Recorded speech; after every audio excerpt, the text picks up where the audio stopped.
हरिओम। आज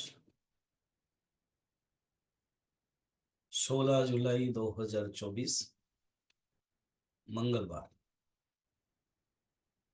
आज गीता की अनुचिंता में इस प्रकार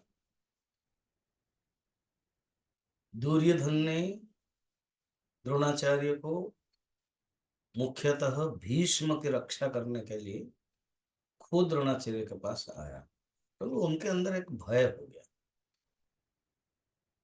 कि इतनी विशाल सैन्य है। वो कभी आशा नहीं की थी पांडव लोग इस प्रकार के तैयार होंगे। वो डर गया कि भीष्म अगर हार जाएंगे तो हमारे पूर्व पक्ष वो हार जाएंगे। इसलिए भीष्म की रक्षा करने के लिए जब ये बता रहा है, भीष्म और द्रोणाचार्य पास पास में है, तो भीष्म ने सोचा इसके मन में इसे क्यों आ रहा है। जरूर स्पष्टतः क्या क्या बोल रहे हैं वो सुन नहीं पा रहे, मगर एक इतना बड़ा वो योद्धा है, अनुभवी है, सबसे बड़े वयोज्येष्ठ है, उनको पता हो गया कि इसके अंदर कुछ समस्या आ गई। मन में कुछ विक्षेप आ गया, कुछ चिंतन आ गया। तो इसलिए उसको दूर करने के लिए भीष्म के ऊपर ही सब कुछ था। और भगवान कृष्ण भी तो जानते ही है, कोई बोलेगा नहीं बाद में कि नहीं पांडवों ने बिगुल बनाया बजाया, पांडवों ने स्टार्टिंग किया। क्योंकि ये नियम है कि युद्ध में पहले एक शंख बजाना पड़ता है, तो जो शंख बजाता है इसका अर्थ वो स्टार्ट किया, वो अटैक करता है, और दूसरा डिफेंस बन जाएगा। तो भगवान कृष्ण भी इंतजार कर रहे थे, और इधर अर्जुन कहेंगे जाने के लिए मुझे बीच में रखो करके। इसलिए भगवान जानते हैं सब सिचुएशंस, परिस्थिति क्या आने वाली है, तो इसलिए भगवान इंतजार कर रहा। और भीष्म ने देखा कि ये दूरिधज के मनभाव को दूर कर लेना चाहिए, तुरंत बड़ा सुंदर संजय वर्णन करते हैं। भीष्म ने शंखनाद किया। श्लोक नंबर 12।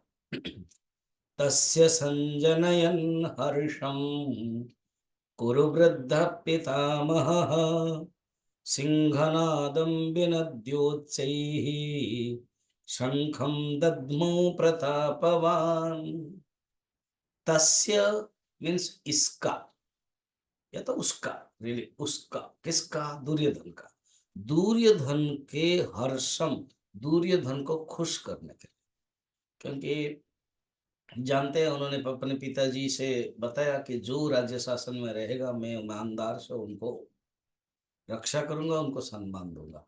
और धृतराष्ट्र को सम्मान दे रहा, और धृतराष्ट्र के पुत्र के नाते धृतराष्ट्र के सम्मति से युद्ध हो रहा है। इसीलिए कौरव पक्ष में है उनकी।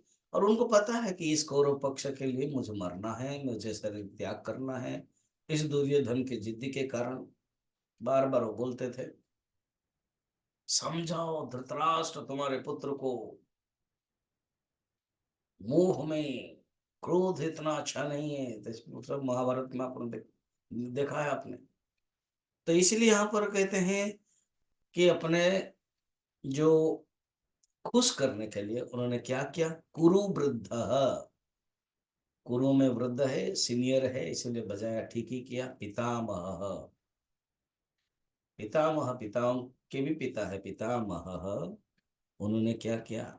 इस पितामह के लिए तो जब बाद में हुआ समापन, युधिष्ठिर के मन में भी एक भावना आई। तो युधिष्ठिर को भगवान कृष्ण कहते हैं तस्मिन् स्तमिते भीष्मे कौरवाणम धुरंधरे ज्ञानन्यस्त गमिष्यति। अर्थात कौरव के स्तमित होने के कारण धुरंधर है वो चले जाने के बाद, इसलिए मैं आपको प्रेरणा देता हूँ, आप वहां जाइए और ज्ञान प्राप्त कीजिए। भगवान कृष्ण ही कहते हो जाते हैं। तो ऐसे जो पितामह है, और वो कौन है, प्रतापवान। प्रतापवान से केवल दो एग्जाम्पल देते हैं, जो ही 23 दिन लेकर के अपने ही गुरु परशुराम से युद्ध करते हैं, और परशुराम खुश होते हैं।